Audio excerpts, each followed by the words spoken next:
buscando generar conocimiento, buscando generar comunidad, es que hemos invitado al maestro Jorge Morales Vargas, quien es exalumno de la Ibero, que está regresando allí, que siempre ha estado de la mano de la comunidad de la iberoamericana, y entonces me permito leer un poco de su abstract, nada más para tener el contexto y poderle ceder la palabra y que continúe con la charla. Eh, bueno, es Jorge Morales Vargas, él es licenciado en nutrición por la Universidad Iberoamericana León, cuenta con una maestría en nutrición clínica por la Universidad del Valle de Atemajac, maestría en ciencias en nutrición aplicada, ha fungido como jefe del departamento de nutrición del Hospital Médica Campestre del 2004 al 2008, actualmente da consulta privada a partir del 2004 hasta el día de hoy, y es director de Morales Vargas Centro de Investigación. Jorge, pues muchísimas gracias, gracias por el apoyo, y pues sé que nos vas a compartir información súper valiosa en estos momentos y fidedigna, ¿no? Te cedo la palabra.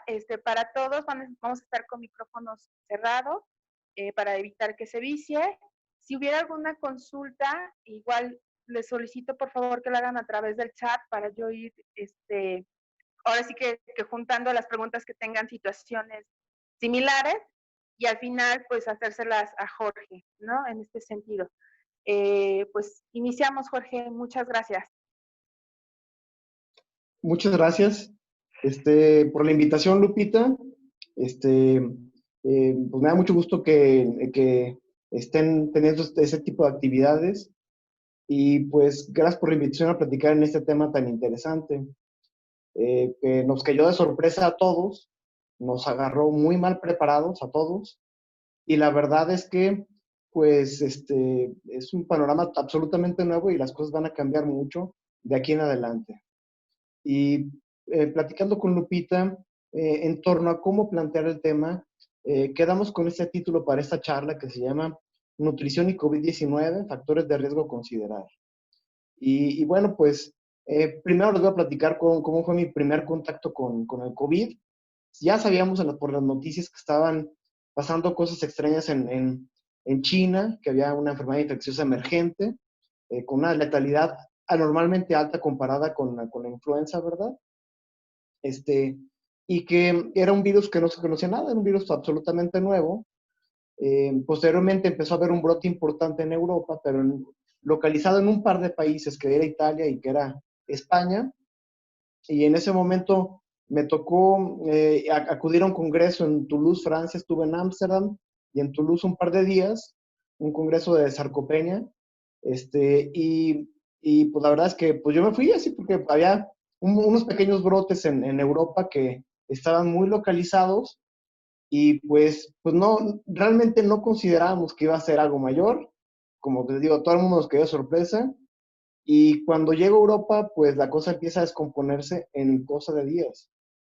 Ya cuando llego yo al Congreso, después de pasar unos días en Ámsterdam, eh, me doy cuenta que al Congreso ya no van los americanos. Los americanos tuvieron una alerta, el personal sanitario, que les impedía acudir a congresos en Europa.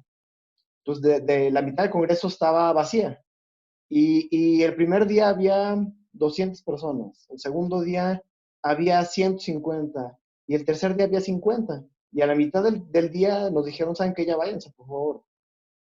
Y entonces las cosas empezaron a cambiar muy fuertemente, tanto que anunciaron que al día siguiente Francia se cerraba, y Trump anunció que los vuelos iban a cancelarse de Europa. Entonces, pues, evidentemente eso me alarmó muchísimo, ¿verdad? Pues pensar que a lo mejor me quedaba atorado en Europa, que una cosa es ir un par de días y otra cosa es quedarte meses varado allá, ¿verdad? Y, y pues, ¿por qué nos pescó así? Porque me pescó como pescó a gobiernos, a países, a sistemas de salud, absolutamente desprevenidos. No sabemos qué iba a pasar, no sabíamos que iba a pasar las cosas como estábamos. Entonces, todos estamos desprevenidos en frente a este padecimiento, ¿verdad? Un segundito, muy bien. Y bueno, este virus emergente conocido como SARS-CoV-2 pues es algo normal que suceda en este tipo de eventos de virus que vienen de alguna otra fuente, pero que logran cruzar la barrera hacia los seres humanos, ¿verdad? Eh, Hay que entender que a lo largo de la historia esto ha pasado una y otra vez y la verdad es que va a seguir sucediendo. Esto ha sucedido y está documentado desde la peste bubónica, en el siglo XII por ahí, ¿verdad?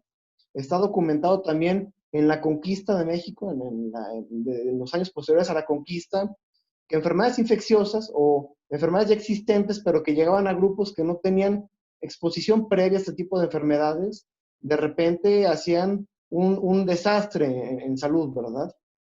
Se habla de que la mayor parte de la población de indígenas o de nativos americanos en México mm, pereció no derivado de la conquista, de la violencia derivada de la conquista, sino por enfermedades infecciosas como la viruela. Entonces, esas cosas pasan y siempre van a seguir pasando. En particular con los coronavirus ya ha pasado en varias ocasiones. Eh, si mal no recuerdo, cercano al 2000 temprano, tuvimos el brote del SARS, ¿verdad?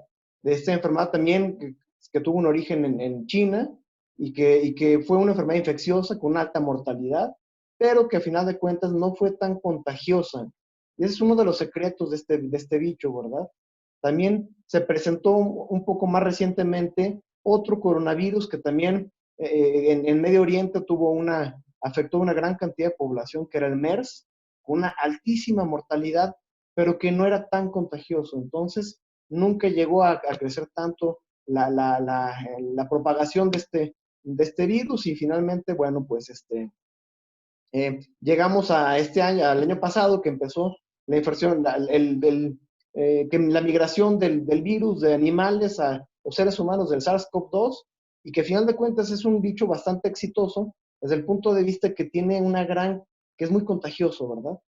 Y esa parte es parte de lo que ha sido difícil contenerlo, que la manera de contagiarse es sumamente fácil y que la mortalidad es significativamente más alta de lo que estamos tradicionalmente este, acostumbrados a ver con cosas estacionarias como la influenza, que mata mucha gente cada año, pero que los sistemas de salud tienen los recursos suficientes para más o menos paliarlo, ¿verdad? Al llegar a esto en la época de la influenza, pues obviamente el riesgo es que es un virus nuevo, emergente, de lo cual se sabe poco, y que tiene una morbimortalidad significativa, que esa combinación entre que es muy contagioso y la morbimortalidad significativa, pues pone en jaque los sistemas de salud, ¿verdad? Que puede provocar que rápidamente los sistemas se saturen de una gran cantidad de personas con necesidades de asistencia sanitaria y que de repente el sistema no puede darse abasto para ese tipo de cosas. Otra cosa importante es que tiene un comportamiento muy característico. Eh, Hay gente que puede tener ningún síntoma o síntomas muy benignos, ¿verdad? Que no va a poner en peligro su vida, pero en otros sujetos los trata extraordinariamente mal. Entonces, el peligro son esos portadores asintomáticos. Sabemos, por ejemplo, en México que, pues que la gente que se está haciendo las pruebas es la gente que tiene síntomas tan significativos para acudir al sistema de salud y que en el sistema de salud decidan efectivamente hacerles la prueba, ¿verdad? Eso quiere decir que no se está retratando la realidad, se está retratando los casos que ameritaron que se hiciera la prueba, pero que sistemáticamente debe haber una cantidad de gente mucho más grande que está teniendo el virus de manera sintomática. Y eso es muy importante porque son la gente que lo está transmitiendo, la gente que sigue con actividades normales, que hoy visita a los abuelos, que hoy visita a los papás, y que ellos lo pasan a gente más vulnerable y que eso hace que gente que no tiene tanta exposición reciba el bicho y desarrolla manifestaciones más severas. Y bueno, las medidas preventivas que se han propuesto en el mundo, que son el distanciamiento social, que exigen que una cantidad significativa de la población permanezca en casa, pues han tenido un éxito probado en China, definitivamente. Cerraron una provincia, la cerraron prácticamente completamente.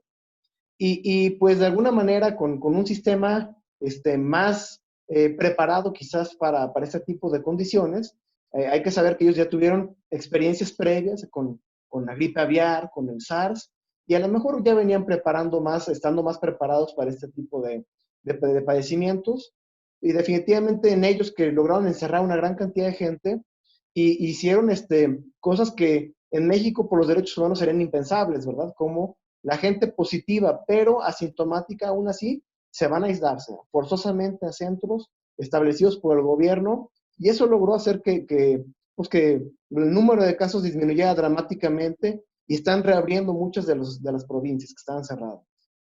Eh, en México no se pueden hacer este tipo de cosas por los derechos humanos, de tomar a la gente asintomática pero positiva y llevarlo a lugares de confinamiento hasta que ya den negativos o que ya no sean contagiosos, ¿verdad? Y bueno, pues es una de las características que nos hacen dramáticamente diferentes en nuestra manera de poder afrontar la pandemia. Ahora, también es una realidad que el nivel educativo nos juega ahí una pues una mala jugada, la verdad. No tienen una idea en la gran proporción de la población que considera que no existe la enfermedad. Es muy importante esta parte. La verdad es que yo eh, me desespero y la verdad soy muy intolerante con muchas de las personas que es que no existe, es una complot. Bueno, si no pueden comprar cubrebocas, definitivamente menos hacer un complot tan elaborado, ¿no?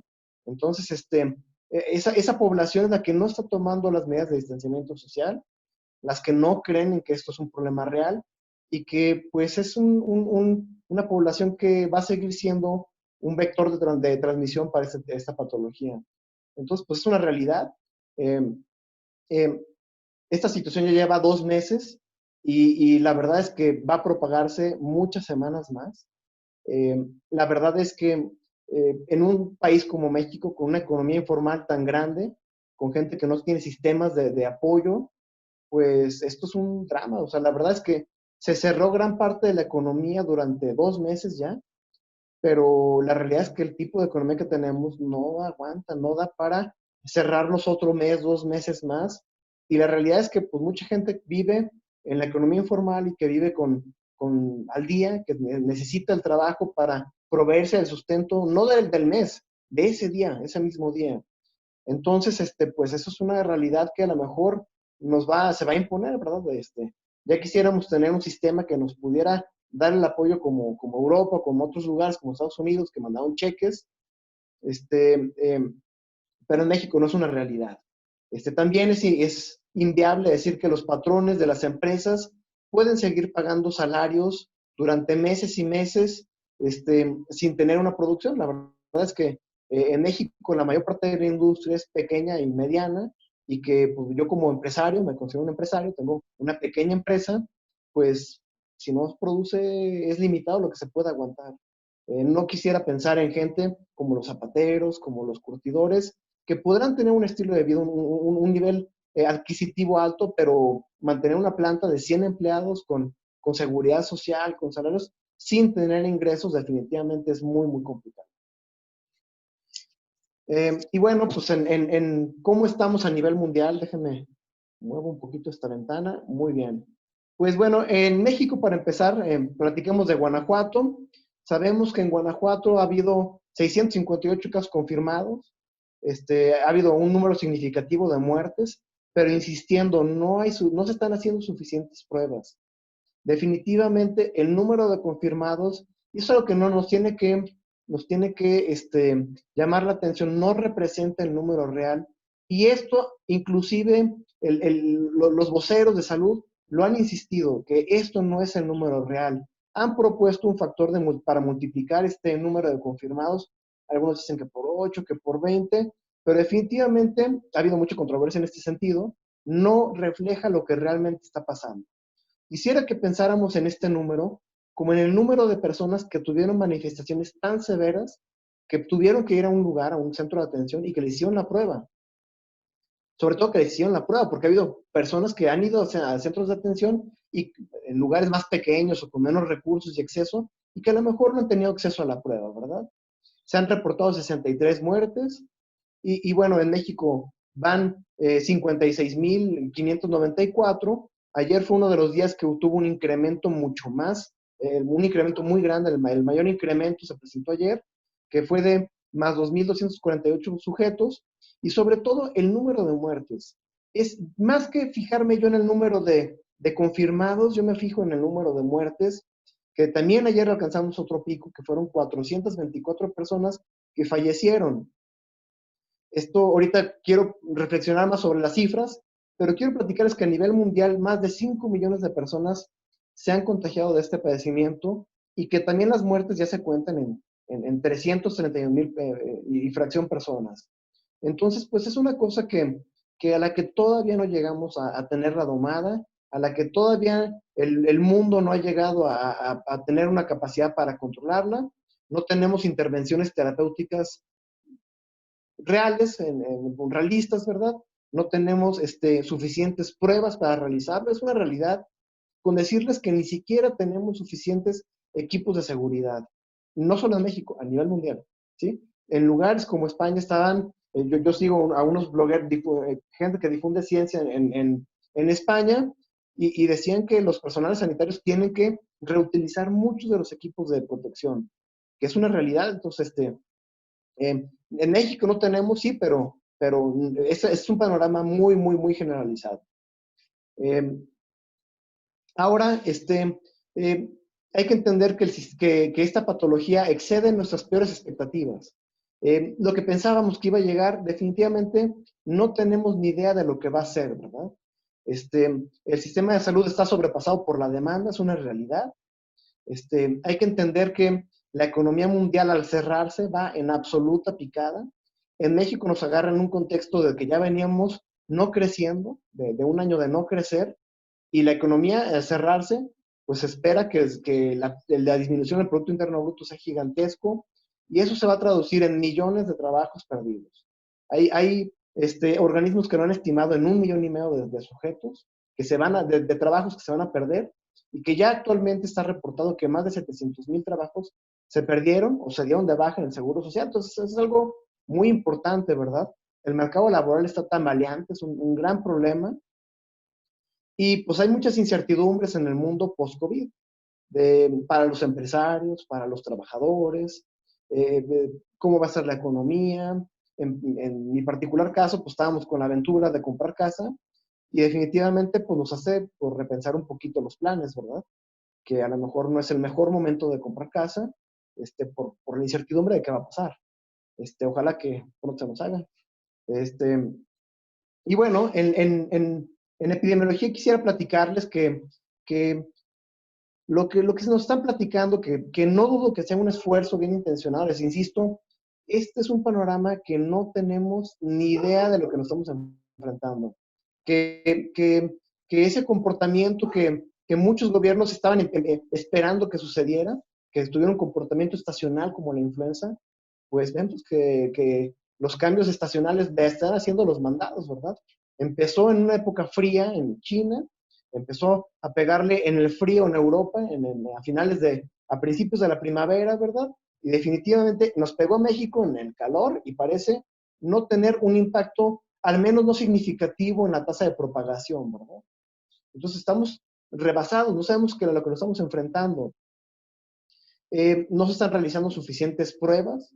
El acceso, la brecha tecnológica que tiene México, el acceso a las pruebas, pues es muy lamentable que estemos aquí. La verdad creo que nos llama a reflexionar de que pues no aprendimos la lección. Esto ya nos pasó con la influenza H1N1, que nos agarró desprevenidos, y definitivamente deberíamos haber invertido mucho más en prepararnos para enfermedades infectocontagiosas.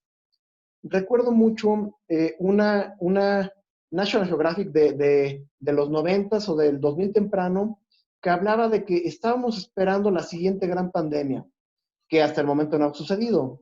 Estaban esperando a un brote de influencia aviar, de la H5, que era un tipo de influencia que iba a brincar de las aves a los seres humanos, y que ese evento no ha sucedido tal cual. Y bueno, pero definitivamente tecnológicamente no tuvimos el tiempo para hacerlo y no tomamos eh, precauciones adecuadas, ¿verdad? Y otra cosa que limita, como ya se los mencioné, es el caso de los asintomáticos.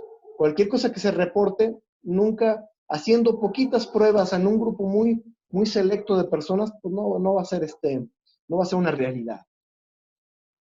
Y bueno, lamentablemente, y no quiero que tenga una carga política la plática, pero definitivamente estamos inventando en México la cuadratura del círculo. O sea,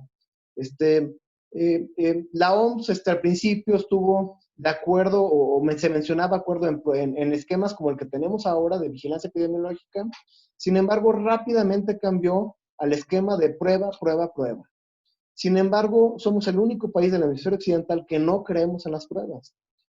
Ojo, no somos el único país que no tiene suficientes, muchos países no tienen suficientes pruebas, pero nosotros deliberadamente no creemos en las pruebas y eso está llevando a ser un problema significativo. Las pruebas son muy importantes. Definitivamente ha habido un montón de ideas de hacer pasaportes de salud, por ejemplo, para regresar a trabajar, que diga, el que ya se trabajó ya desarrolló una cierta inmunidad, que esa persona a lo mejor ya pudiese incorporarse con más seguridad al mercado laboral y de esa manera reactivar la economía, pero no sabemos quién lo ha tenido y quién no.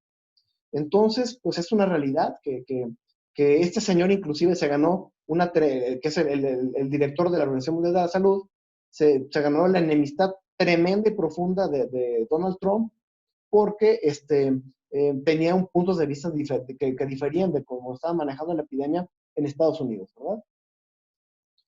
Y bueno, quiero platicarles qué está sucediendo en el sistema de salud en este momento con el COVID-19, ¿verdad? Y bueno, hay una realidad que pone en jaque a todos los mexicanos, no solo a la gente que tiene el COVID, sino que hay una redirección de los recursos de salud hacia la urgencia, ¿verdad? Definitivamente muchos aspectos se suspendieron, eh, se redireccionaron personal, se redireccionó recursos humanos y recursos materiales para atender la pandemia. Y eso hace que haya una gran cantidad de gente que no esté recibiendo atención adecuada, ¿verdad? Gente con enfermedades oncológicas que está esperando su trasplante, que está esperando alguna cirugía que está programada, pues eso hace que esas personas estén pues paradas de pestañas porque no saben qué es lo que va a pasar con ellos, ¿verdad? Y la realidad es que algunas cosas se atienden como las cosas, urgencias en algunos centros, ¿verdad? Pero pues hay mucha gente que se le suspendió la quimioterapia, se modificó su esquema de hemodiálisis, que no recibió la cirugía, y eso es un gran problema, ¿verdad? Eh, eh, También hay retrasos y deficiencias en la atención de enfermedades crónicas, como la enfermedad, les platicaba yo, como la enfermedad renal crónica, que definitivamente el número de centros, hay centros que definitivamente han cerrado, que no están brindando servicios de hemodiálisis por la coyuntura, porque se reconvirtieron a hospitales COVID y no queremos tener juntos a gente que es gente de riesgo, como el paciente hemodializado, con pacientes COVID, ¿verdad? Y bueno, también hay una pobre atención de las urgencias, pues por sacrificar, ¿verdad?, los recursos. Definitivamente hay hospitales que fueron totalmente reconvertidos y que solamente se están dedicando a ver COVID. Y que yo entiendo por qué cambiar su vocación completamente de raíz para evitar la convivencia de ambos, de pacientes sin COVID con pacientes COVID. Entonces, bueno, pues es una realidad la pobre atención de las urgencias.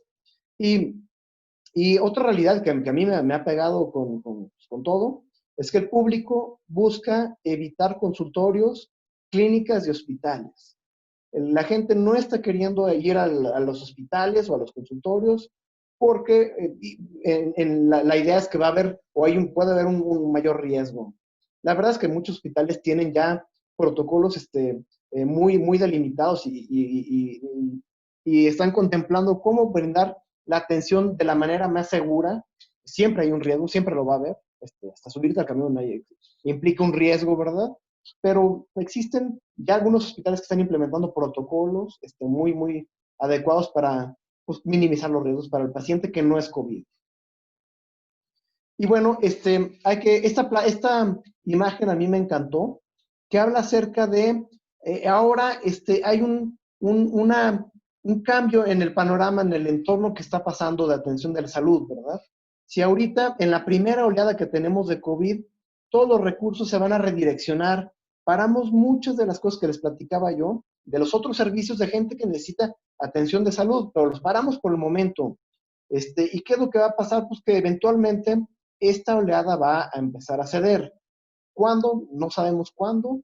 Esta es una imagen que no pretende dar una dimensión en el tiempo, pero sí que en este momento todo se dirigió hacia la atención de COVID. Pero eso va a dejar otros problemas de atención de salud que no se estuvieron atendiendo, como la demora en los pacientes urgentes, pero que no tienen COVID, ¿verdad? En particular, pacientes de trasplante de médula, pacientes de trasplante renal, etcétera, que ya estaban a punto de ser trasplantados y que de eso depende su vida, y que a lo mejor pues, es una urgencia, pero ahorita tuvo que frenarse y que va a suceder pronto, ¿verdad? Y va a ser lo primero que se va a atender después de la primera oleada del COVID. También hay otro fenómeno importante que es lo que está pasando en salud del personal sanitario, del personal de salud, como los médicos, las enfermeras, que están en un ambiente traumático muy fuerte. Recuerdo que hubo un suicidio de una directora de un servicio de urgencias en Nueva York, porque literalmente se vio rebasada emocionalmente en un síndrome de desgaste impresionante, un burnout impresionante, y definitivamente al ver que no tenían, que la perspectiva era tan sombría, no aguantó y cometió suicidio la señora, la doctora. Y pues bueno, pues es una gran carga emocional que está sufriendo el personal de salud, que ahorita le está lloviendo por todos lados, ¿verdad? Con gente en la calle que además los está repudiando, cuando deberíamos realmente valorar el esfuerzo que hacen. Tienen familia, tienen hijos, tienen papás, y que les da miedo ser un vector de contagio, ¿verdad?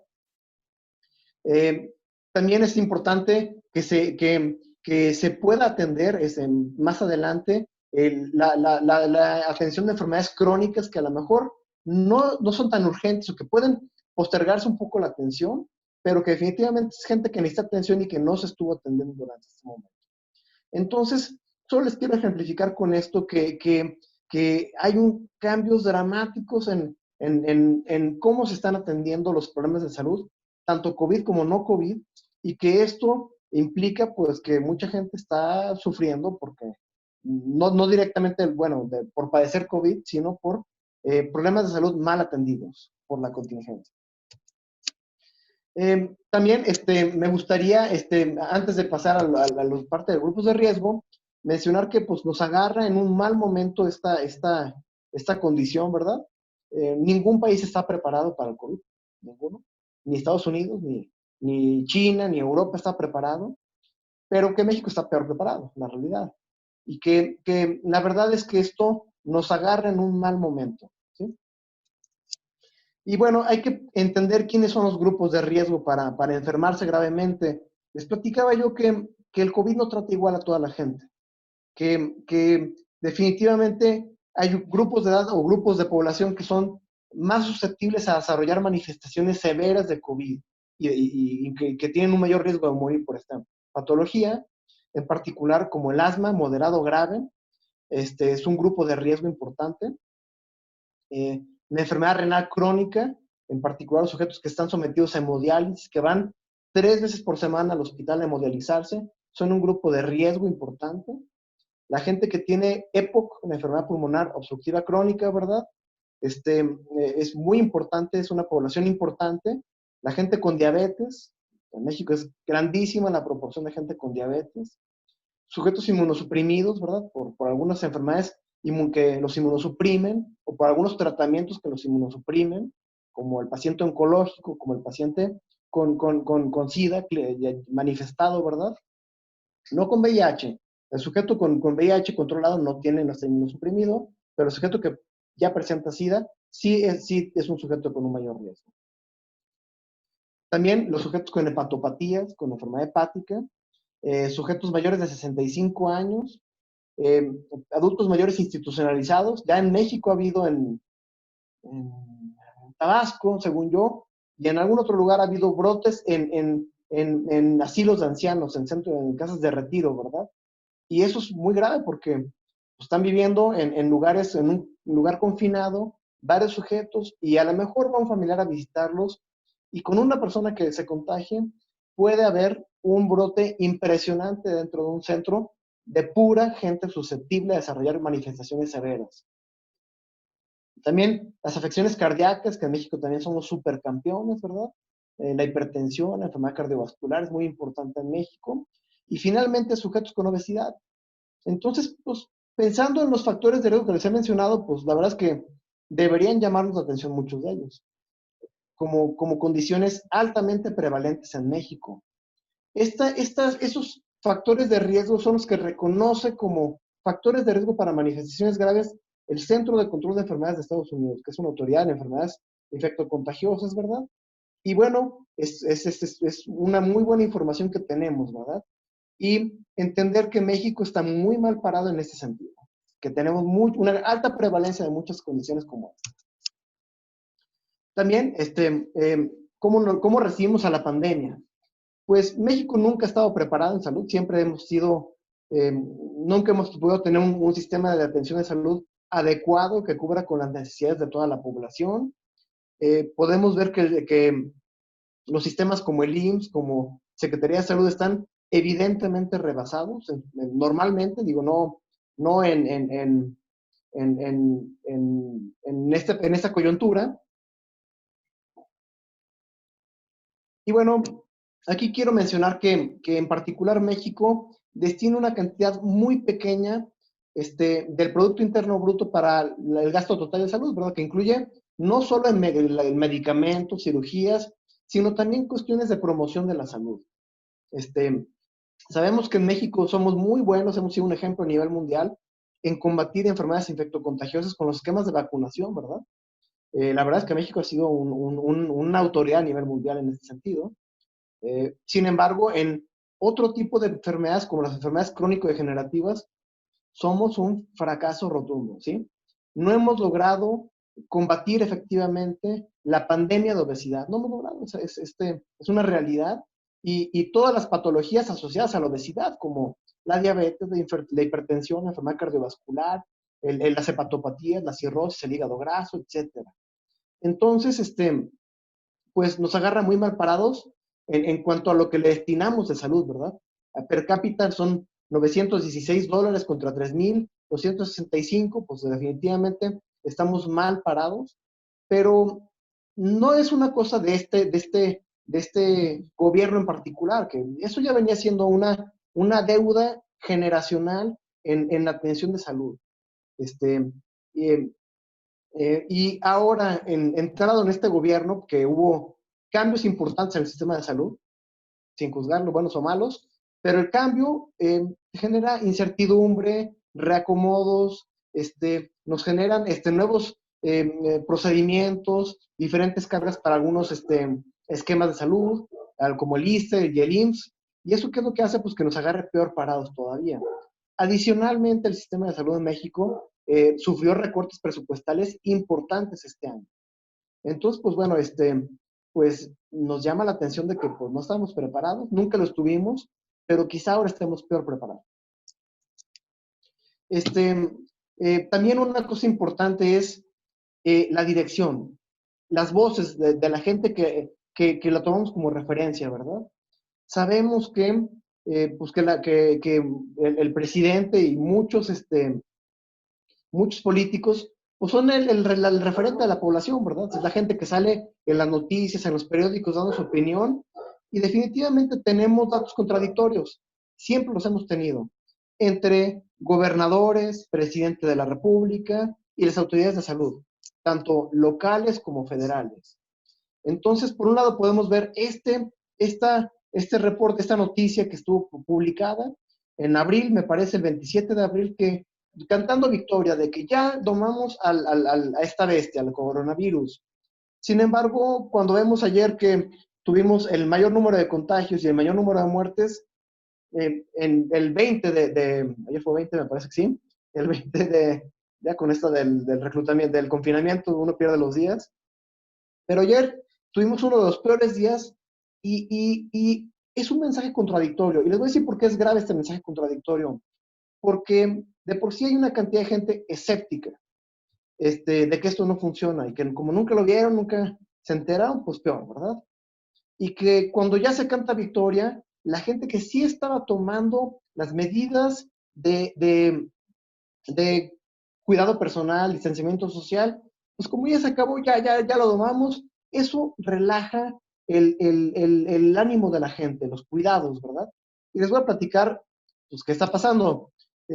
Una vivencia así personal, yo estoy ayudando con el mandado en la central de abastos de mi familia política. Voy y compro 5 mandados todos los domingos.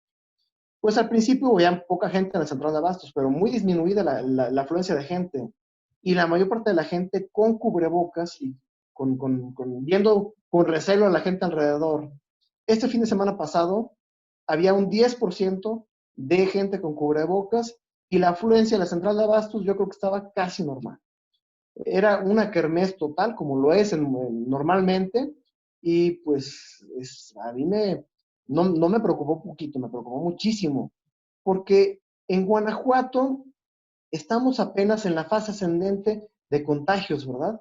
En Guanajuato no hemos visto lo peor, no estamos cerca de ver lo peor, va a suceder en las próximas semanas, y relajar el ánimo y el cuidado con estos mensajes que van en contrasentido definitivamente, pues no contribuyen a nada.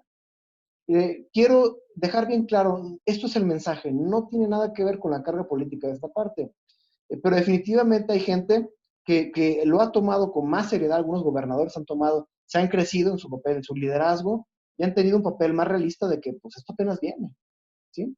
Eh, yo consideraría prudente un llamado a la prudencia, decir, ¿sabes qué? Es una situación crítica, vivimos en un riesgo muy elevado, es una enfermedad real, pero tenemos que volver a la actividad laboral. Bueno, eso es diferente.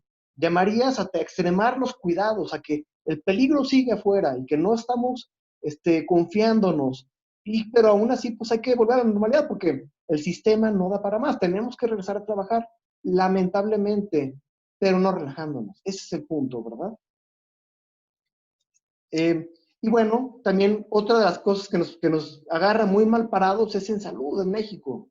No solo en los sistemas de salud, sino en salud pública, ¿verdad? Sabemos que la proporción, como hemos visto, que sobrepeso y la obesidad eran un factor de riesgo para que nos tratara mal el coronavirus.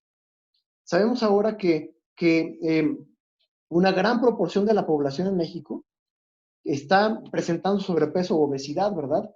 Aquí estamos comparando dos encuestas que se llama la INSANUD, que es una encuesta que se hace periódicamente en México, reportando aspectos de nutrición y de salud a nivel nacional, con una muestra grande, representativa. Lo trabaja el Instituto Nacional de Salud Pública, y vemos que en el 2012 la proporción combinada de sobrepeso y obesidad en mujeres era de 73%, pero en el 18 es de 76.8%. Esto quiere decir que, y no puse la comparación con las encuestas anteriores, a cada encuesta la prevalencia de sobrepeso y obesidad se incrementa y se incrementa y se incrementa. Esto me habla a mí de un fracaso en medicina preventiva, en promoción de la salud, ¿verdad? Hemos hecho intervenciones como palos de ciego, ¿verdad? En el sexenio no recuerdo, da igual me equivoco, de Fox eran las tienditas, el origen de los problemas eran las tienditas. Y hacíamos una intervención contra las tienditas de las escuelas. Y cuando volvió a salir la siguiente encuesta, ahora vamos a grabar las bebidas azucaradas con $1 más. Y son pequeñas medidas que se toman cada 6 años y que son notablemente insuficientes, ¿verdad? Notablemente insuficientes, y que, pues, la verdad es que tenemos que hacer algo dramático en el futuro para poder estar mejor preparados para evento, este tipo de eventos infectocontagiosos, pero también pues para el problema de salud tan grande que es la diabetes y la enfermedad cardiovascular, ¿verdad? Entonces, pues bueno, les quiero decir que esto es un gran problema el sobrepeso y que no hemos podido abordarlo adecuadamente. Cuando doy la materia de obesidad en la maestría, les hablo de que, pues a partir de los 80, los nutriólogos empezamos a ser relevantes en el ecosistema, ¿verdad? La primera escuela fue la Escuela de Nutrición y Dietética del ISSSTE en México. No recuerdo en qué año sacó su primera generación, pero en los 80, 85, por ahí empezamos a ser algo relevante los nutriólogos. Pero a medida que se ha incrementado año tras año la proporción de nutriólogos en la población, también se ha incrementado la obesidad. Entonces, nos llama a pensar de que los modelos de intervención no han sido los más adecuados, ¿verdad? Se requieren nutriólogos en muchas áreas del trabajo, no solo en la consulta privada o en la atención individualizada uno a uno, sino requerimos nutriólogos que estén trabajando en salud pública, diseñando políticas de salud pública a nivel federal, ¿verdad? Trabajando el diseño de programas y evaluándolos, y no solo nada más nutriólogos en la consulta, ¿verdad? Sabemos que la consulta puede ser una buena intervención, sin embargo, la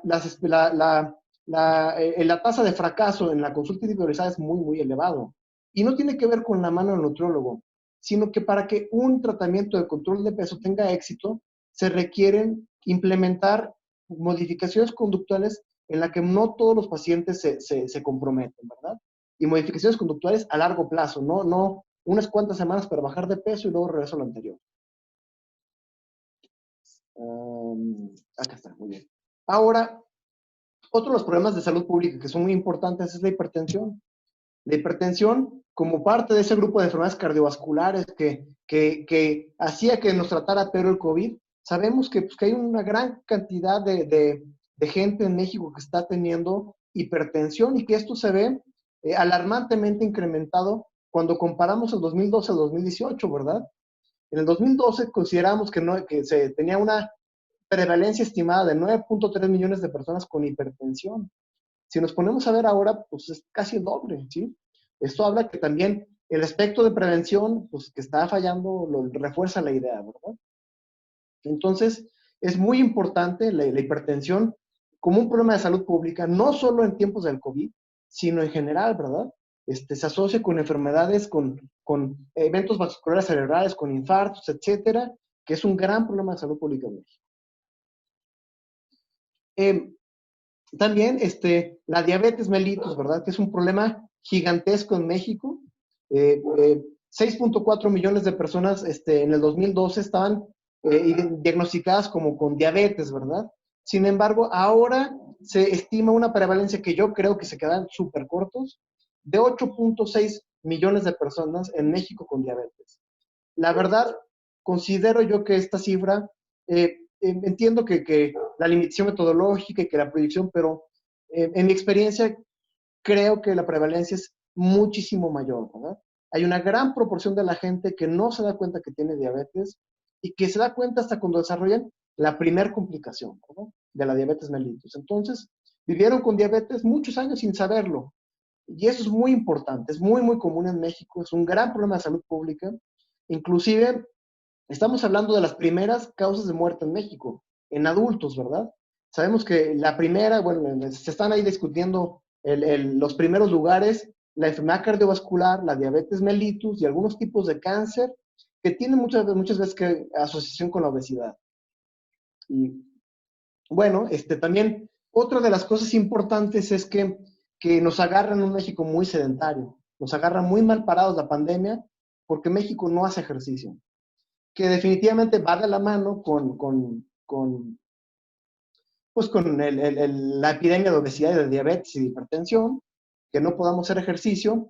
Y por una parte, hay una parte social que tiene que ver muy importante.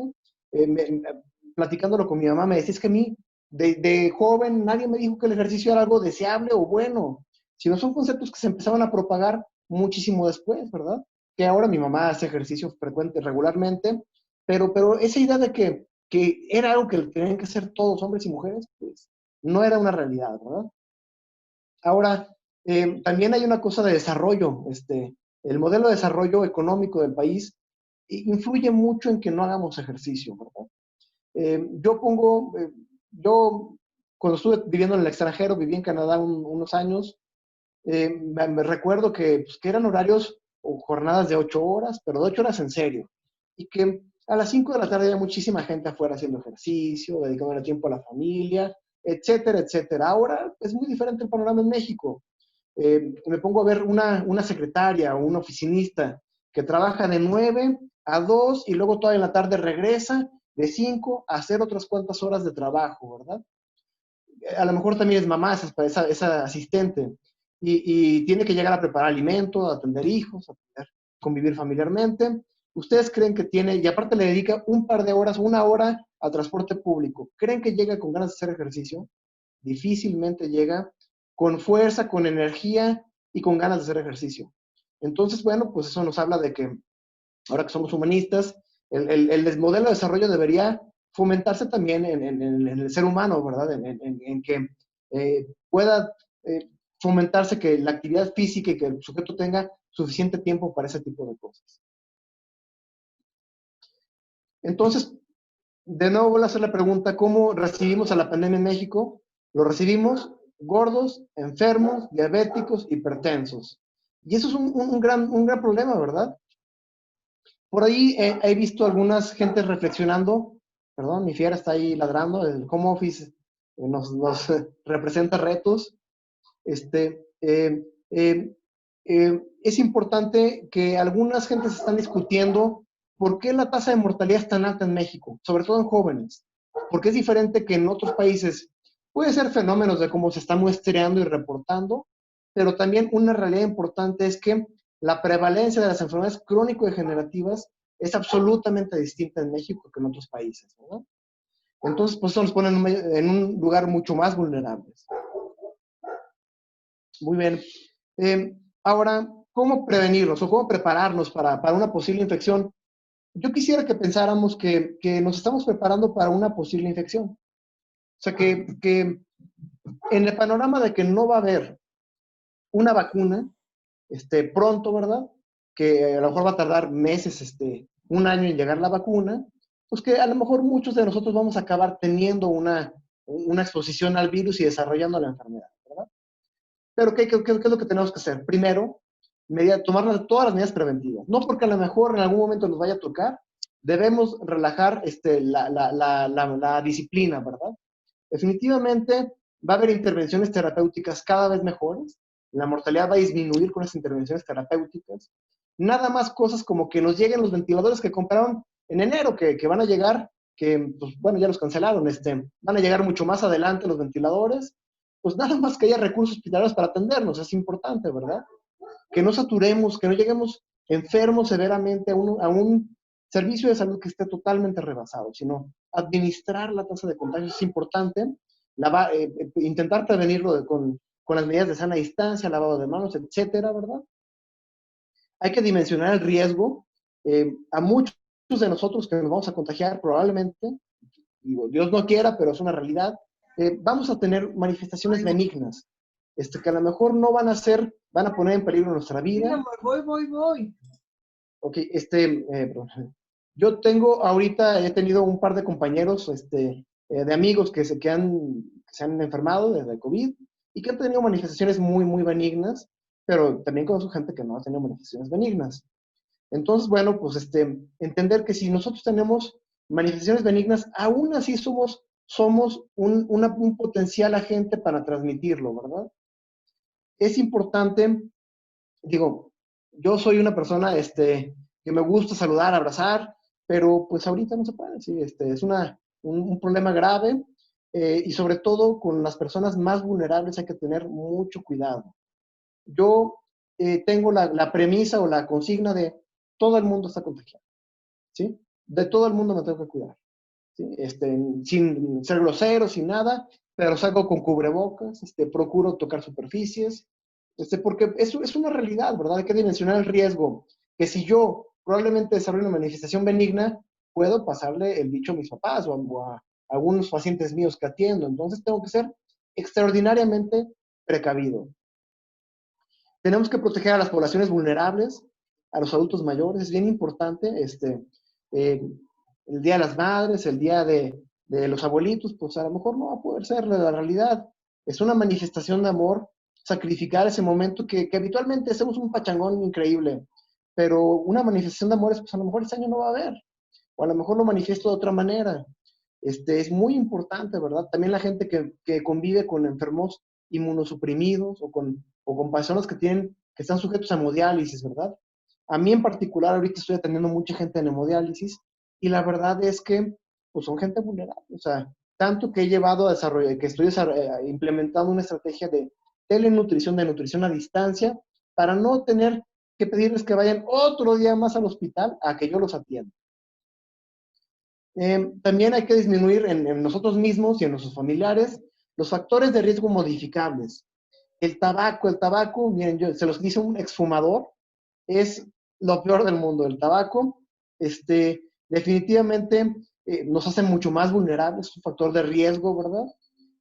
Y que, pues, lamentablemente es tiempo de actuar en esto. No es tan fácil dejar el tabaco, y se los dice una persona que fumó algunos años, ¿verdad?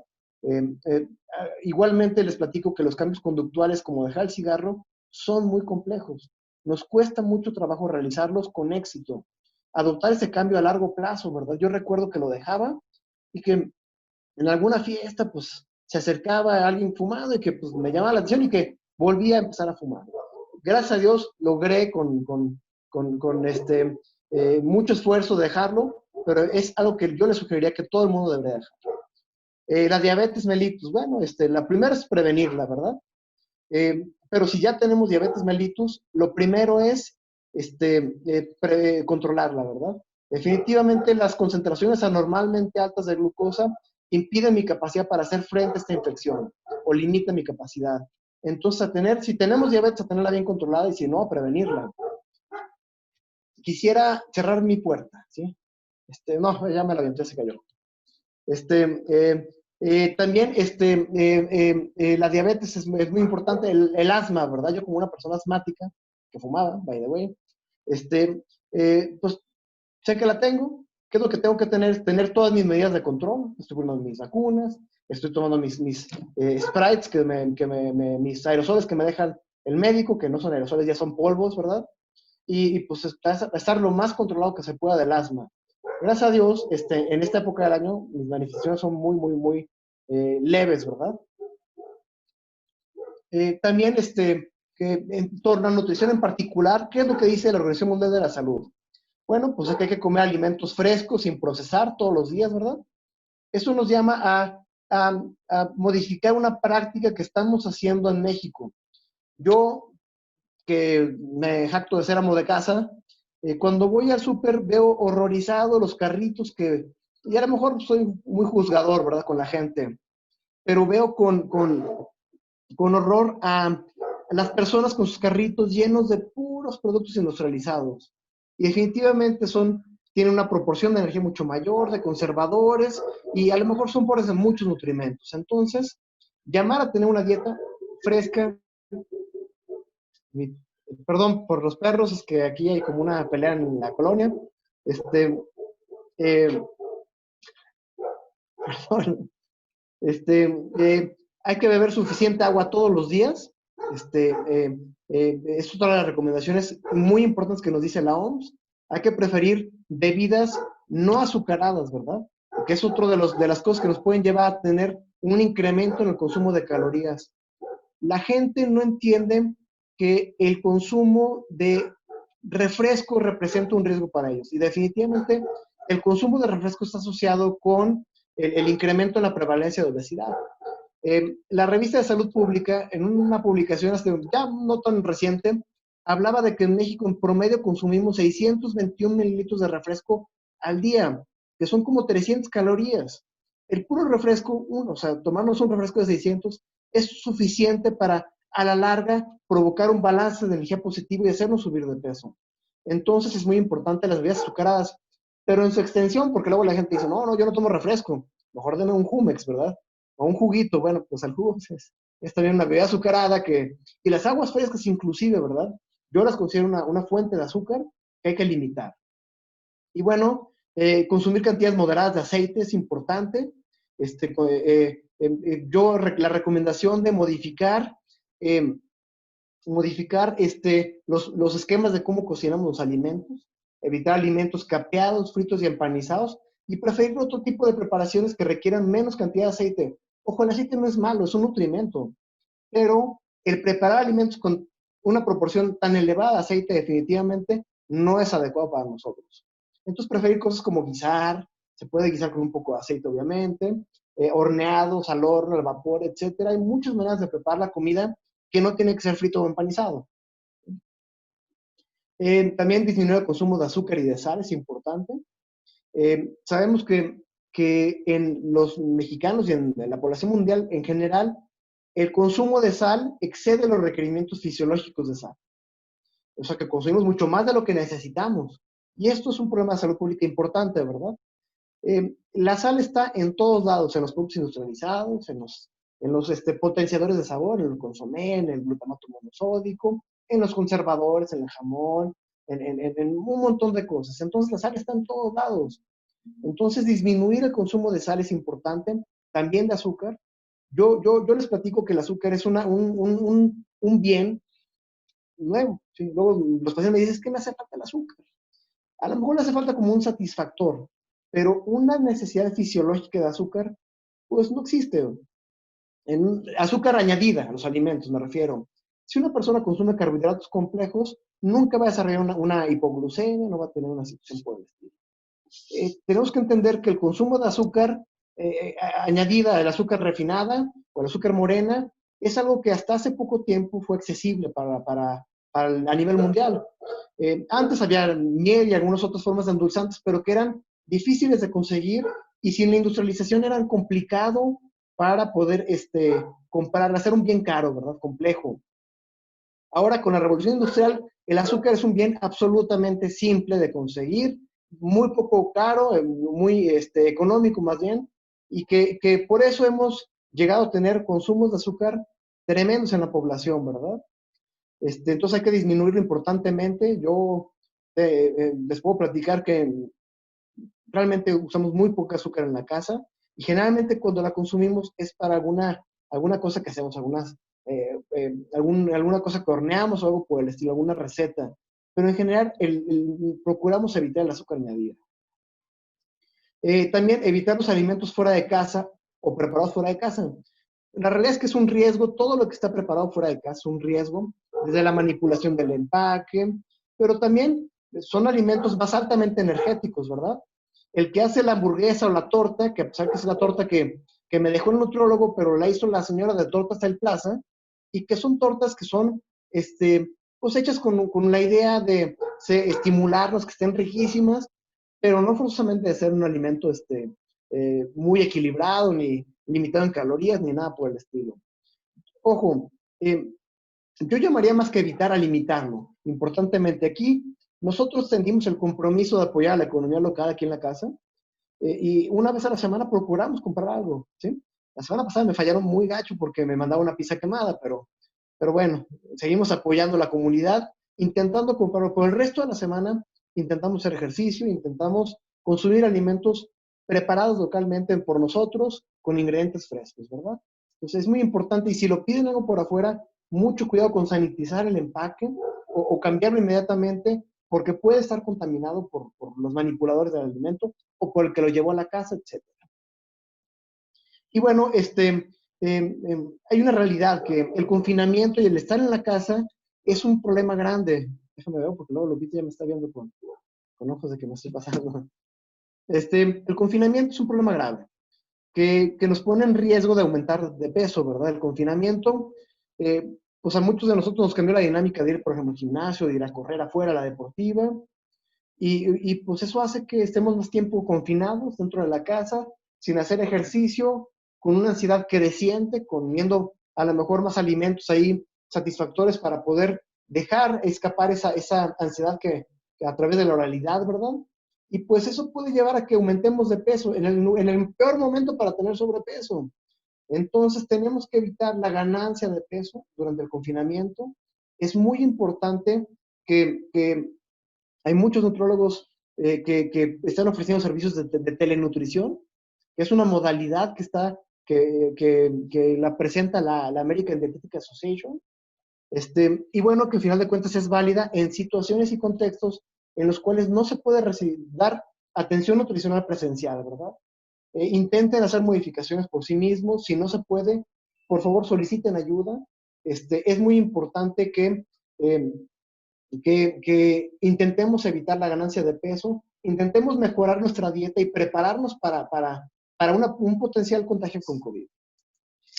Otra cosa importante es el ejercicio, ¿verdad? Sabemos que el ejercicio tiene un efecto protector, ¿sí? Nos incrementa nuestra capacidad cardiorrespiratoria, atenúa la respuesta inflamatoria, mejora la función inmune. El ejercicio en lo razonable, ¿verdad? Está bien descrito en la literatura que el ejercicio llevado al extremo puede provocar inmunosupresión e incremento en la susceptibilidad a infecciones. Pero en general el ejercicio moderado, frecuente, nos puede poner en mejores zapatos para enfrentar una potencial infección, ¿verdad? Entonces, definitivamente sí deberíamos empezar a practicar ejercicio. Ahora, estando en casa es un reto, ¿sí? Les voy a confesar que a mí me cuesta más trabajo hacer ejercicio en casa, que he sido menos constante con el ejercicio porque lo encuentro mucho menos motivante, pero entiendo perfectamente qué es lo que necesito hacer. Si yo con factores de riesgo como el asma necesito hacer ejercicio, yo con mi asma entiendo que me hace sentir más fuerte para enfrentarla si estoy haciendo ejercicio que si no, ¿verdad? Entonces, pues es un buen momento para empezar. Hay muchas cosas que se pueden hacer en la casa, ¿verdad? Hay videos que yo era escéptico con algunos videos y que un día me puse a hacerlos con mi esposa y dije, no, están fuertes, ¿verdad?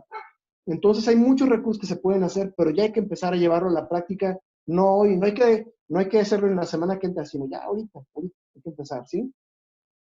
Y eso también nos va a ayudar a paliar el incremento de peso, ¿verdad? Y nos puede ayudar a poco dirigirnos hacia un peso mucho más saludable.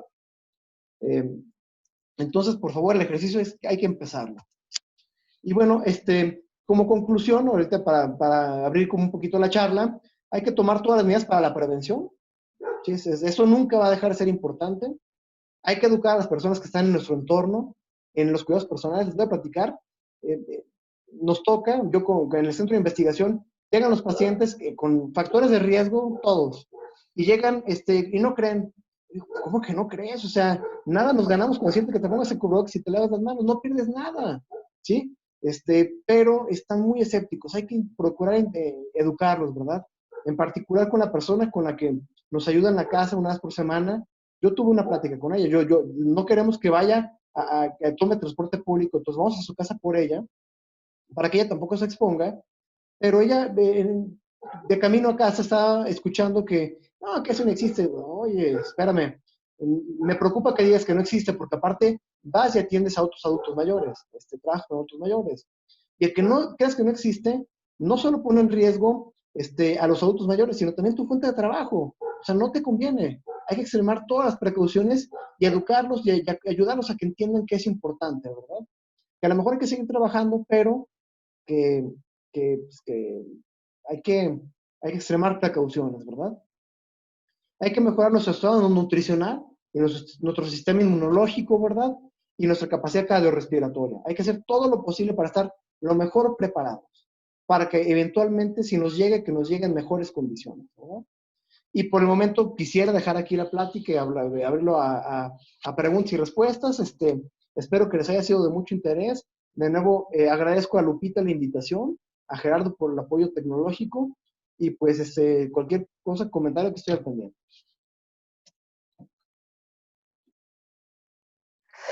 Oye, gracias Jorge, muy padre la charla. Pues abrimos el espacio para preguntas y respuestas, como tú bien dices, ¿no? Para abrir el diálogo.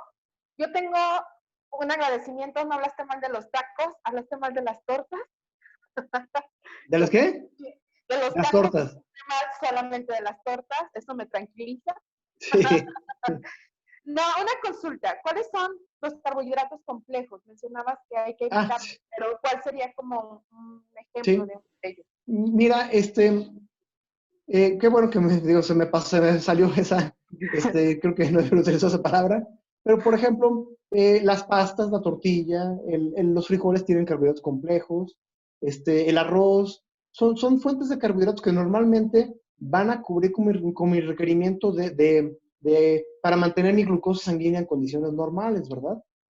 Okay. Como te decía, el azúcar añadida, el azúcar blanca de caña, es una comodidad que es relativamente accesible hace poco tiempo, ¿verdad? O sea, ya existía hace mucho tiempo, pero ser un alimento tan económico, de un consumo tan masivo, es absolutamente malo. Okay. ¿Sí, Lupita? ¿Por qué podríamos sustituir entonces el azúcar de caña? Mira, definitivamente No. se ha vuelto algo tan accesible que está en todo, o sea, está en todo. En las aguas frescas, los jugos, los postres, etcétera, etcétera, etcétera. Yo en particular intento tener una disciplina en torno a qué tipo de bebidas consumo, ¿verdad? El agua es la bebida para hidratarse por naturaleza, no el refresco, no el jugo, no, las aguas frescas, ¿verdad? El agua simple. Ahora, sí se puede hacer uso de edulcorantes sin calorías, edulcorantes acalóricos como el Splenda, como el stevia, etcétera, ¿verdad? Que moderadamente pueden ser un recurso utilizable. Aguas con no abusar, ¿verdad? Definitivamente tenemos un uso desmedido del azúcar y luego queremos tener un uso desmedido del edulcorante y no debería ser por ahí, ¿no? ¿Sí? Por un consumo moderado no es inadecuado. Gracias. Aquí tenemos algunas preguntas de nuestros participantes. La primera es, ¿recomiendas suplementos alimenticios y de qué tipo? Y una similar, para ver si nos aprovechamos y contestas al mismo tiempo, Jorge. Quisiera saber cómo se puede reforzar el sistema inmune consumiendo suplementos alimenticios como vitamina C, etcétera. Estas son las parecidas y ahorita tenemos otras más. Sí, a ver, Gerardo, en este sentido de los suplementos, hay una atención, un interés en torno a algunas vitaminas, en torno a la vitamina D en particular. La vitamina D tiene un papel muy importante en el metabolismo del calcio, importantísimo. También tiene un papel muy importante en el mantenimiento de la masa muscular y de la función muscular, es muy importante la vitamina D, pero también tiene un papel en la función inmunológica. Se sabe que tiene implicaciones en el sistema inmunológico y manifestado en muchas enfermedades autoinmunes. Por ejemplo, la gente que tiene artritis y que tiene artritis reumatoide y que tiene hipovitaminosis D, tiene manifestaciones más severas de la artritis. De la misma manera el lupus, ¿verdad? Gente que tiene lupus, que tiene el hipovitaminosis D, le va mucho peor con el lupus. También, por ejemplo, está vinculado con la reacción inmunológica que se desarrolla en patologías como la esclerosis múltiple. Y se ha hecho mucho hincapié en el potencial papel de la vitamina D en el tratamiento del COVID. Bueno, es muy importante, pues hay mucho interés en esta parte. Los lineamientos de cómo tomarlo o a quién deberíamos suplementar no están del todo claros. Una realidad es que muchos de los adultos mayores y muchos pacientes con enfermedades crónicas tienen hipovitaminosis D, pero la prevalencia entre los adultos jóvenes no está bien documentada. Hay unos cuantos, hay que entender que México tiene características especiales. México es un lugar soleado, en donde la vitamina D pues, se sintetiza en el cuerpo por la exposición al sol, pero, no sabemos que existe la hipovitaminosis D, pese a estar en México, que es soleado, pero no sabemos cuánto. Ahora, suplementar a todos con vitamina D no está la indicación hecha así, ¿sí? Lamentablemente, esto ya se corrió la voz y se fue y la gente corrió en estampida a comprar el suplemento de vitamina D, y lo que hizo fue que hubiera desabasto para la gente que lo necesitaba, para gente con patologías que definitivamente lo necesitan, con enfermedad renal, pacientes con artritis, con lupus, con osteoporosis, etcétera. Entonces, bueno, ese es un problema importante. Se están haciendo protocolos actualmente de hecho, nos invitaron a uno que la verdad no tenemos la capacidad para hacerlo en el centro de investigación, de vitamina D en el tratamiento de COVID. Entonces, sí hay interés por ahí, Gerardo. Desapareció Gerardo. Sí.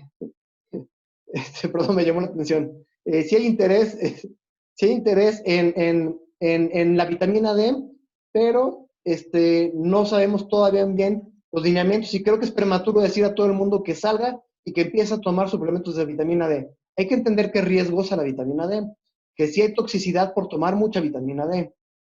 Ahora, las otras vitaminas, como tomar dosis altas de vitamina C y esto, no hay evidencia de que tiene un efecto protector. Evidentemente, si tenemos deficiencias de las vitaminas, pues tenemos un mayor riesgo, ¿sí? Lo importante es estar bien nutrido, estar recibiendo lo que necesitamos, ¿verdad? Sé que hay algunos médicos están bien, yo he escuchado uno en particular, diciéndoles, no, redoxón para todos, tomar mucho redoxón, cuando no hay una sola pieza en la literatura científica que siquiera haga sospechar de que pueda tener un papel la suplementación masiva con vitaminas. ¿Sí? Pues todos estamos entendiendo la enfermedad y sí les quisiera decir que nos basáramos en lo que sí se conoce, porque ha habido gente que está haciendo cosas que se han puesto en riesgo ellos mismos, ¿sí? Muchas gracias, Jorge. Los comentarios aquí de los asistentes de Dave. Muchas gracias, Jorge. Todo muy interesante. De Bela Carmona, Walk at Home. Es un canal de ejercicio que se puede hacer en casa muy ligero y tolerable. Muy bueno para iniciar una dinámica de ejercicio en casa. Y nos comenta también Vela nuevamente, muchas gracias, muy interesante, gracias por tu tiempo. De Nancy, buenas tardes, charla muy interesante. Y de Brianda Gines, muchas gracias por la presentación. Solamente estaban las dos preguntas que ya hice, Jorge, por lo pronto. No sé si alguien más de nuestros participantes tenga alguna pregunta que quiera hacernos. Si no, para ya pasar a las conclusiones y la despedida por parte de nuestra presidenta de Alumni, Ibero León. Entonces, ver si unos momentos más, a ver si Sí. alguien más pregunta algo. Yo quisiera agregar algo por ahí, Gerardo. Sí, adelante. Ahorita aquí nos recomendaron una página o una fuente para poder hacer ejercicio en casa, que pues, excelente, muchas gracias, agradezco el recurso que nos lo compartan. Y sobre todo hay que ser muy sabios cuando empezamos, ¿verdad? El ejercicio hay principios para hacer el ejercicio, no empezar de cero a ser triatleta en un día, sino pues que hay que obtener una respuesta favorable al ejercicio, una experiencia satisfactoria y sobre todo entender que se tiene que empezar paulatinamente, gradualmente, poco a poco incrementándolo, para poder obtener los beneficios del ejercicio, evitando los riesgos que tiene, ¿verdad? Entonces sí me parece que es muy buen recurso, nada más no se pasen de la raya, hay que empezar tranquilos y hay que irlo incrementando paulatinamente. Muchas gracias, Jorge. Ya no tenemos más preguntas ni comentarios registrados. Quisiera si un par de minutos para tu conclusión y Sí. cerramos con nuestra presidenta. Sí. Pues vi por ahí antes de concluir el comentario del saludo de Helen, un saludo también. Y de ahí veía varios conocidos en los exalumnos, me da mucho gusto. Qué bueno que se está haciendo este tipo de, de foros, ¿verdad? Que la parte de salud no sea una parte que descuidemos. Yo sé que va a haber eh, muchos temas diferentes que también son importantes en esta coyuntura, desde temas empresariales y cosas por el estilo, pero la parte de salud es muy importante, ¿verdad? Etel está también, Etel. Y, perdón, aquí vi una pregunta más, la telenutrición. ¿Qué recomendaciones das a los nutriólogos para hacer consultas en línea? Bueno, Fer, muy interesante. Es importante lo que pregunta Areli, ¿verdad? Definitivamente la ADA, la ADA, no, la American Dietetic Association, sí, la ADA, lo menciona como una metodología válida. Y les voy a platicar cómo me pasó a mí. Pues cuando empezó, yo llegué de Europa y 2 semanas antes del confinamiento yo estaba confinado. Entonces yo tengo 2 semanas más que todo el mundo encerrado. Y la verdad es que mi consulta, pues que era una fuente de ingresos y de trabajo importante, se vio muy mermada, ¿verdad? Se me bajó importantemente. Y un día, pues con la angustia y con el insomnio, me puse a revisarlo estaba en Twitter, y chequé una publicación de la ADA y me dio esa idea de empezar con la telenutrición y empecé a leer un poquito más. Definitivamente no hay muchas guías. Yo tengo un procedimiento pues muy simple, ¿verdad? Intentando recrear lo mejor que pueda la consulta. Sé que hay muchas limitaciones, definitivamente hago mi evaluación con los indicadores normales lo mejor que se pueda, ¿verdad? Tengo una limitación al utilizar cosas como la dinamometría. El peso a veces pues se puede tomar, a veces no se puede tomar, pero les quiero decir un mensaje ya a los nutrólogos. Sé que son muchas limitaciones, pero en muchos pacientes lo necesitan ahorita. En pacientes que están en hemodiálisis, que están descontrolados, en pacientes, etcétera, etcétera, etcétera, que definitivamente que requieren ajustes a su dieta porque tienen desequilibrios en los electrolitos importantes o alguna situación por el estilo, es muy importante que sí lo hagamos. Yo te platico que intento recrear mi consulta tal cual, mi entrevista inicial con los pacientes nuevos, ¿verdad? Y siempre hago mi evaluación dietética lo mejor que se pueda, ¿verdad? Mi historia clínica, lo antropométrico, lo que pueda rescatar del antropométrico. A veces es el último peso seco que tuvo el paciente, a veces vamos a trabajar no se tiene un peso, sino trabajamos con la ingesta habitual, o digo, tiene limitantes, sí lo tiene, pero nos estamos adaptando a una realidad de que no todo el mundo tiene báscula, y no quisieras que todo el mundo saliera, ¿verdad? Finalmente, dejo cuelgo, porque me tardo mi tiempecito, no me gusta tener viéndome teclear en la pantalla, y unos minutos después les vuelvo a llamar para poder entregar, hacerles llegar el plan de alimentación y discutirlo. Y sobre todo, siempre dejo un plan de vigilancia para el cumplimiento de las metas. Y refuerzo mucho de cuáles son las metas con el paciente, ¿verdad? Si yo quiero que alcancemos una ingesta de tantas calorías y tantas proteínas, que mantengamos el peso corporal, etcétera, etcétera, eso es lo que vamos a evaluar en la siguiente consulta. Y les dejo unos diarios de alimentos que me tienen que llenar para poder evaluar el cumplimiento de las metas. ¿Sí?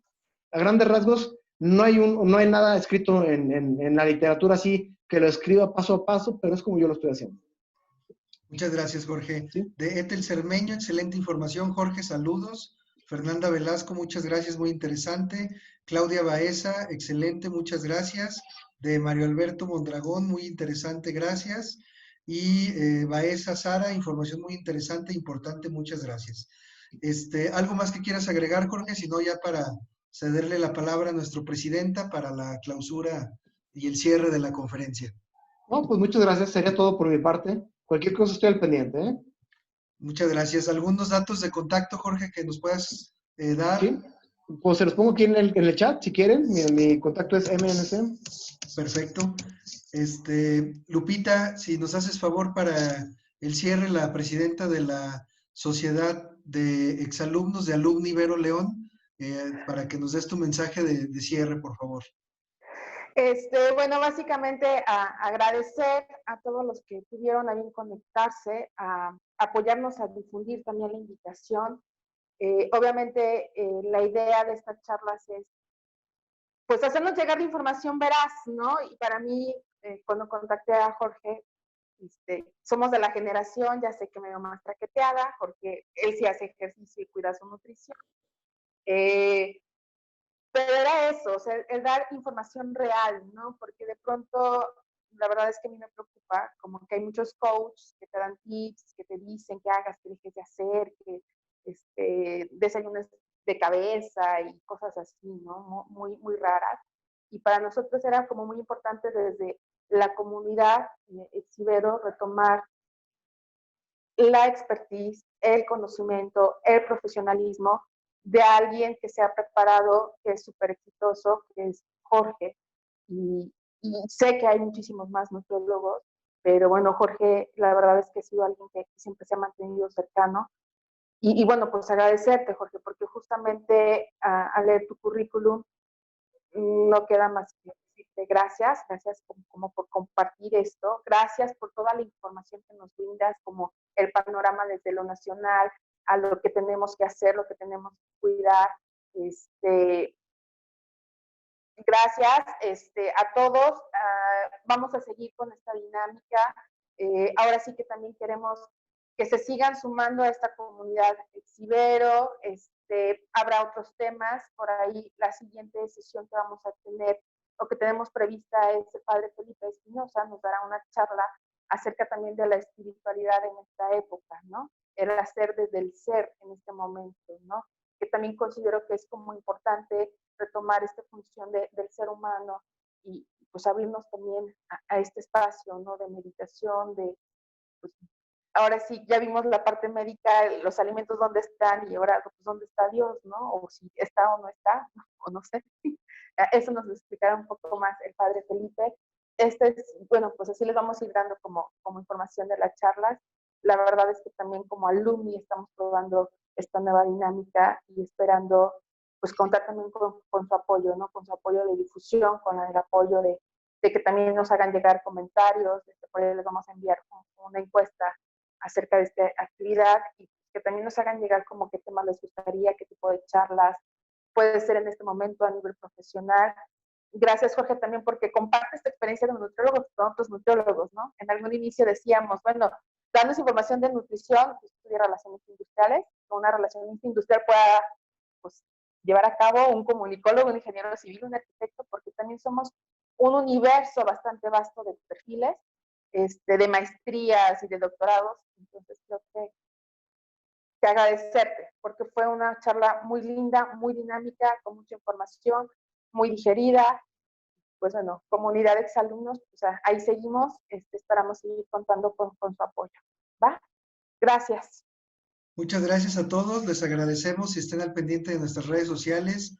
Que tengan muy buen día en @alumni Ibero León en Facebook y en Twitter. Que tengan muy buenas noches. Gracias a todos. Bye. Gracias, buenas noches e igualmente. Gracias, bye. Gracias, buenas noches, hasta luego, fue un gusto. Hay que pensar bien, o sea, se oye bien romántico y bien cursi, pero